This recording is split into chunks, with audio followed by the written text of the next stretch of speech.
എത്രത്തോളം ആൾക്കാർ നമുക്ക് ഓക്യുപ്പൈ ചെയ്യാൻ പറ്റും? നമ്മൾ ഒരു ദിവസം 5000 മുതൽ 7000 പേര് വരെയാണ് ഓരോ ദിവസം പ്രതീക്ഷിക്കുന്നത്. വീക്കെൻഡിൽ അതൊരു 7000 മുതൽ 10000 വരെ ആളുകളെയാണ് പ്രതീക്ഷിക്കുന്നത്. ടോട്ടൽ നമ്മളൊരു എക്സ്പെക്റ്റേഷൻ ഒരു 1,00,000 മുതൽ 1,50,000 ആളുകളെയാണ് ഈ ഒരു 10 ഡേയ്സിൽ നമ്മൾ എക്സ്പെക്ട് ചെയ്യുന്നുണ്ടല്ലേ?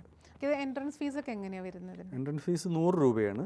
പക്ഷേ അത് ഫുഡ് കൂപ്പൺ നമുക്ക് ഫുഡ് കൂപ്പണായിട്ട് റെഡീം ചെയ്യാൻ പറ്റും. അപ്പോൾ ഒരു 10 ഡേയ്സ് ഒക്കെ വരുന്ന ആൾക്കാർക്ക് അതിനനുസരിച്ച് റെഡീം ചെയ്യാൻ പറ്റും അല്ലേ? എല്ലാ ദിവസവും റെഡീം ചെയ്യാം. 100 രൂപക്ക് കൂപ്പൺ എടുക്കുക, അകത്ത് പോവുക, 100 രൂപക്കുള്ള ഫുഡ് കഴിക്കാം. ഓക്കെ, ഇത് ഓൺലൈൻ നമുക്ക് പർച്ചേസ് ചെയ്യാനായിട്ടുള്ള ഓൺലൈൻ അത് നമ്മൾ സെറ്റ് ചെയ്തുകൊണ്ടിരിക്കുന്നു. ഓക്കെ, അപ്പോൾ അതൊക്കെ ഡിസ്ക്രിപ്ഷൻ ബോക്സിൽ തീർച്ചയായിട്ടും ഉണ്ടാവും. അതിൻ്റെ ആ ഒരു ലിങ്കും കാര്യങ്ങളൊക്കെ ഉണ്ടാവും തീർച്ചയായിട്ടും. കാരണം ഒരുപാട് ആൾക്കാർ വെയിറ്റ് ചെയ്യുന്നുണ്ടാവും. അപ്പം ഈ ഒരു വെക്കേഷൻ ടൈം ആകുമ്പോൾ തീർച്ചയായിട്ടും പുറത്ത് പോകണം, അല്ലെങ്കിൽ യാത്ര പോയിട്ട് ഇത്രയും ഫുഡൊക്കെ എക്സ്പ്ലോർ ചെയ്യണമെന്ന് ആഗ്രഹിക്കുന്ന ആൾക്കാർക്ക് അങ്ങോട്ടൊന്നും പോകാതെ നമുക്ക് കാലിക്കറ്റ് ട്രേഡ് സെൻറ്ററിലേക്ക് ഒരു വലിയൊരു ഫംഗ്ഷനായിട്ട് നമുക്ക് ചെല്ലുന്നത് ഒരു ഫെസ്റ്റിവൽ മൂഡിലാകുമ്പോൾ കുറച്ചും കൂടെ നല്ല സന്തോഷമായിരിക്കും ആളുകൾക്ക്. കാരണം ഒരു നാട് വികസിക്കുക എന്ന് പറയുമ്പോൾ അവിടുത്തെ റോഡും കെട്ടിടങ്ങളും മാത്രം വികസിച്ചാൽ പോരാ, നമ്മൾ അവിടുത്തെ ജനങ്ങളുടെ മനസ്സിൻ്റെ സന്തോഷവും മനസ്സിൻ്റെ ആ ഒരു ആരോഗ്യം കൂടെ വളരെ ഇമ്പോർട്ടൻ്റ് ആണ്. അതിന് ഇങ്ങനെയുള്ള ഫെസ്റ്റിവൽസ് തീർച്ചയായിട്ടും വളരെയധികം ഉപകാരപ്പെടും. അപ്പോൾ സാറിനെ പോലുള്ള നമ്മുടെ ഇറ്റോപ്പിയ ഇവഞ്ചേഴ്സ് നടത്തുന്ന ഇതുപോലുള്ള ഫെസ്റ്റിവൽസ് ഒരുപാട് മനുഷ്യരുടെ ആ ഒരു മനസ്സും കൂടെ സന്തോഷകരമാക്കാനായിട്ട് സഹായിക്കുന്നുള്ളതാണ് സത്യം. തീർച്ചയായിട്ടും നാട് വികസിക്കുക എന്ന് പറയുമ്പോൾ നാടിൻ്റെ അതുകൊണ്ടാണ് ഫുഡ് ഫെസ്റ്റുകൾ ഉണ്ടാകുന്നത്. അതെ അതെ. അപ്പോൾ നമ്മുടെയൊക്കെ ഒരു ചെറുപ്പകാലത്ത് ഫുഡ് ഫെസ്റ്റുകൾ കേട്ടുകേൾവി പോലും ഇല്ലാത്ത, അല്ലെങ്കിൽ അങ്ങനെ ഒരു കോൺസെപ്റ്റ് നമ്മൾ കേട്ടിട്ടില്ല. ഫുഡ് ഫെസ്റ്റ് എന്ന അർത്ഥത്തിൽ ഭക്ഷണം എന്ന് പറഞ്ഞാൽ നമ്മൾ പ്രധാനമായിട്ട് വീടുകളിലുള്ള ഭക്ഷണം, അത് അന്നന്നത്തെ ആഹാരം, അന്നത്തെ അപ്പത്തിന് വേണ്ടിയാണ് മനുഷ്യൻ അന്നൊക്കെ ജീവിച്ചത്. ഇപ്പോൾ അത് വന്ന് അതോടൊപ്പം തന്നെ കല്യാണങ്ങളിൽ തന്നെ നമ്മൾ അന്ന് കണ്ടിരുന്ന ഒരു വലിയ പ്രത്യേകത എന്ന് പറഞ്ഞാൽ എല്ലാവർക്കും ഒന്നിച്ചിരുന്ന് ഭക്ഷണം കഴിക്കാം. പക്ഷെ വളരെ പരിമിതമായ വിഭവങ്ങളാണ് കല്യാണങ്ങൾ ഉണ്ടായിരുന്നത്. അതുതന്നെ ഇപ്പോൾ ചില പഴയ കത്തുകളൊക്കെ കാണാം, കല്യാണ കത്തുകൾ. അതിൻ്റെ അടിയിലൊരു കുറിപ്പുണ്ടാവും, നിങ്ങളുടെ ഈ ആഴ്ചത്തെ റേഷൻ ഇങ്ങോട്ട് കല്യാണത്തിന് വരുമ്പോൾ കൊണ്ടുവരണം, അല്ലെങ്കിൽ അതിലേക്ക് സംഭാവന ചെയ്യണം എന്നൊക്കെ പറഞ്ഞിട്ട് അങ്ങനെയൊക്കെ ഉണ്ടായിരുന്ന കല്യാണങ്ങൾ നമ്മൾക്ക് ഏകദേശം ഒരു 50 വർഷം മുമ്പ് വരെ കേരളത്തിൽ നടന്നിട്ടുണ്ട്. അവിടെ നിന്നാണ് നമ്മൾ ഇപ്പോൾ ഈ 2024 നിൽക്കുമ്പോൾ ഫുഡ് ഒരു ആഘോഷത്തിൻ്റെ ഒരു പ്രതീകമായി മാറുന്നത്. ഭക്ഷണത്തിൻ്റെ മാറ്റം കൂടുതൽ വന്നത് കൊറോണയ്ക്ക് ശേഷമാണെന്ന് തോന്നുന്നു. അതായത് കൊറോണയ്ക്ക് ശേഷം മനുഷ്യർ കൂടുതൽ മനസ്സിലാക്കി തുടങ്ങി ലൈഫ് ഇങ്ങനെ പോയാൽ പോരാ, എപ്പോൾ വേണമെങ്കിലും തീരാം. അപ്പം നമ്മൾ കൂടുതൽ എൻജോയ് ചെയ്യണം നമ്മുടെ ലൈഫ്. നമ്മൾ കിട്ടുന്ന പൈസ നമ്മൾ ജീവിതം മാത്രം നോക്കിയാൽ പോരാ, കുറച്ചും കൂടെ നമുക്കൊരു എക്സ്പ്ലോറിങ് വേണം എന്നുള്ളതിലാണ് ഫുഡും പ്ലേസും ഒക്കെ അവർ എക്സ്പ്ലോർ ചെയ്യാൻ തുടങ്ങിയത്. ആക്ച്വലി ആ ഒരു ഫുഡ് ഫെസ്റ്റിവലിൻ്റെ ഒരു ഇമ്പോർട്ടൻസ് കിട്ടുന്നതും ആ ഒരു കാലഘട്ടത്തിൽ, നമ്മൾ ആ ഒരു കഴിഞ്ഞ സമയത്താണ്, കൊറോണ കഴിഞ്ഞ സമയത്താണ് ഇതിൻ്റെയൊക്കെ ഒരു ഇമ്പോർട്ടൻസ് മനുഷ്യർക്ക് മനസ്സിലായി തുടങ്ങിയത്. ആക്ച്വലി തീർച്ചയായിട്ടും കൊറോണ ഒരു പ്രധാന ഘടകമാണ് അതിൽ. അതേസമയം ഇവിടെ നടന്നൊരു സാമൂഹിക മാറ്റമുണ്ട്. ഭക്ഷണം എന്നത് നമ്മൾ എല്ലാവരും പറയുന്ന പോലെ ഒരു അടിസ്ഥാന ആവശ്യമാണ്. മനുഷ്യൻ്റെ 3 അടിസ്ഥാന ആവശ്യങ്ങളിൽ ഏറ്റവും പ്രധാനപ്പെട്ട ഒന്നാണ് ഭക്ഷണം, വസ്ത്രം, പാർപ്പിടം എന്നാണ് നമ്മൾ പറയുക. ആ ഭക്ഷണം എന്നത് അടിസ്ഥാന ആവശ്യമായിരിക്കുമ്പോൾ തന്നെ ഇതുപോലെ ഒരു പല കാരണങ്ങൾ കൊണ്ട് ഇപ്പോൾ കൊറോണ നമ്മളെ മനുഷ്യൻ്റെ കണ്ണ് ഓർപ്പിച്ചിട്ടുണ്ട്. എന്തിനാണ് സമ്പാദിച്ച് കൂട്ടുന്നത്, എന്തിനാണ് അത് പൂത്തി വെക്കുന്നത്, അല്ലെങ്കിൽ എന്തിനാണ് ഒരു ഭാഗത്ത് സൂക്ഷിച്ച് വെക്കുന്നത് എന്നുള്ള ചിന്ത മനുഷ്യന് ഉണ്ടാക്കിയിട്ടുണ്ട്. ജീവിക്കുമ്പോൾ നല്ല രീതിയിൽ ജീവിക്കുക, പണം ഉപയോഗിച്ച് ഭക്ഷണം കഴിക്കുക, ഇതുപോലുള്ള ജീവിത സൗകര്യങ്ങൾ ആസ്വദിക്കുക എന്നൊരു തലത്തിലേക്ക് അത് എത്തിയിട്ടുണ്ട്.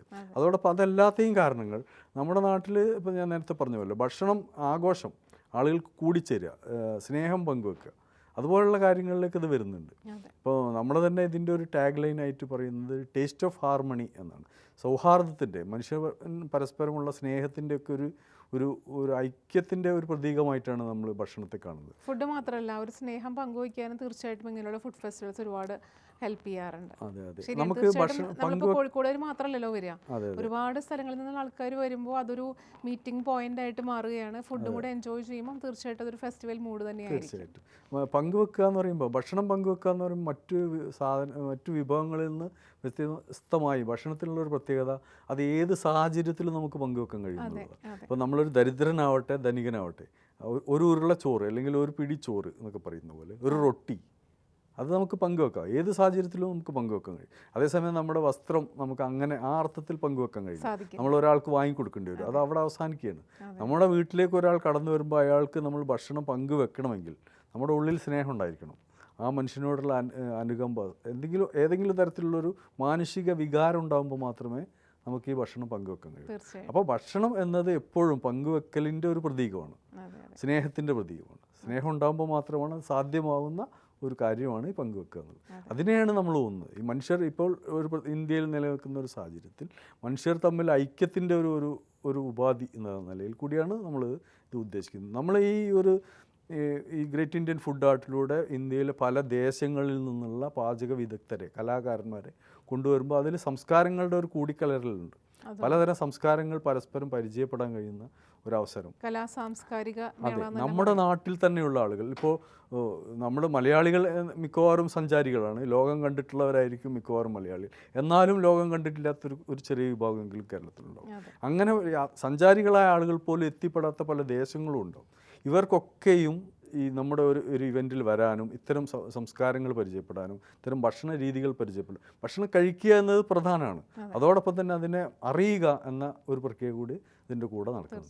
അതോടൊപ്പം ഇതിൻ്റെ കൂടെ പലതരം സാംസ്കാരിക പരിപാടികൾ നമ്മൾ ഇതിനോട് അനുബന്ധമായി സംഘടിപ്പിക്കും. അതും തീർച്ചയായിട്ടും ഈ ഒരു പ്ലേസ്, അതായത് ഇപ്പം നമ്മുടെ നാട്ടിൽ മാത്രമല്ല ആ ഒരു പ്ലേസിനെ റിലേറ്റഡ് ആയിട്ടുള്ള ഒരു ട്രഡീഷണൽ വേ ഓഫ് കൾച്ചർ ആയിരിക്കും. അത് നമ്മൾ പ്രധാനമായിട്ടും കേരളത്തിലെ ബാൻഡുകളും പാട്ടുകളും നാടൻ പാട്ടുകളും ബാബുക്കയുടെ പാട്ട് അതുപോലെയുള്ള അതിലാണ് കോഴിക്കോടിൻ്റെ. അതെ. പിന്നെ അതോടൊപ്പം പുറത്തു നിന്നുള്ള പാട്ടുകളും ഉണ്ടാവും. പിന്നെ അതിനോടൊപ്പം നമ്മൾ ഇതിൻ്റെ ഒരു അക്കാദമിക തലത്തിൽ എന്താണ് ഭക്ഷണവും ടൂറിസവും തമ്മിലുള്ള ബന്ധം, ഭക്ഷണത്തിൻ്റെ തന്നെ പലതരം ആസ്പെക്റ്റിൽ നമ്മൾ അക്കാദമികമായി മനസ്സിലാക്കേണ്ട പല കാര്യങ്ങളും ഉണ്ടാവുമല്ലോ. അത്തരം ചർച്ചകളും സംവാദങ്ങളും പ്രസൻറ്റേഷൻസും ഒക്കെ ഇതിനോടനുബന്ധമായിട്ടുണ്ട്. അത് നമ്മൾ ചാർട്ട് ചെയ്ത് വരുന്നേ ഉള്ളൂ.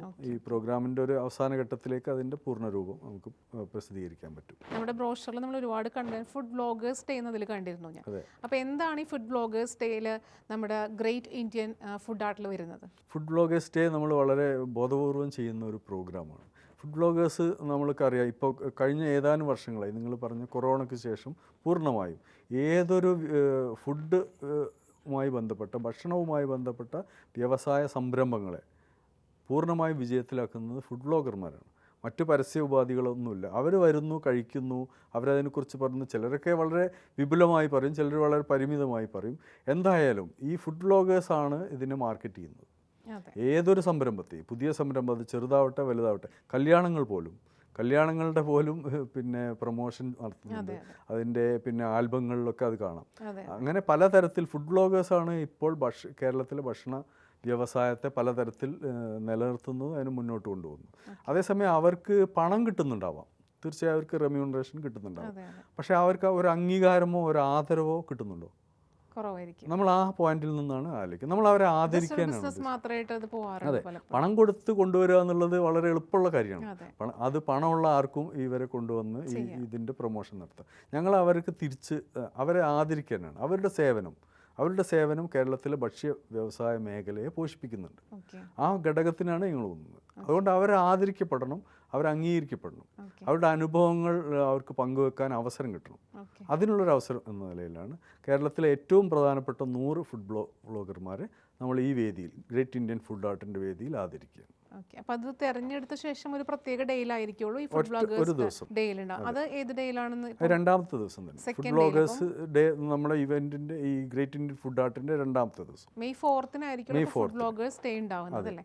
അപ്പോൾ ഒരു തെരഞ്ഞെടുത്ത ഒരു 100 ഫുഡ് വ്ളോഗേഴ്സിനായിരിക്കും നമ്മൾ ആ ഒരു ഡേയിൽ ആദരിക്കുന്നത്. തീർച്ചയായിട്ടും അതൊരു വെറൈറ്റി ഓഫ് പ്രോഗ്രാം ആണ്. എല്ലാവരും വ്ളോഗ് ചെയ്ത് പോകും, അവർ പറഞ്ഞ പോലെ പൈസ വാങ്ങിക്കുന്നല്ലാതെ അവരെ ഒരു റെസ്പെക്ട് അല്ലെങ്കിൽ അവർക്ക് ഒരു വാല്യൂ കൊടുക്കുന്ന പ്രോഗ്രാംസ് ആക്ച്വലി ഉണ്ടായിട്ടില്ല. അപ്പോൾ അങ്ങനെ ഒരു പ്രോഗ്രാമും കൂടെ നമ്മൾ കണ്ടക്ട് ചെയ്യുന്നത് തീർച്ചയായിട്ടും ഇതിൻ്റെ ഒരു സ്പെഷ്യൽ ഡേ ആയിട്ട് മാറും.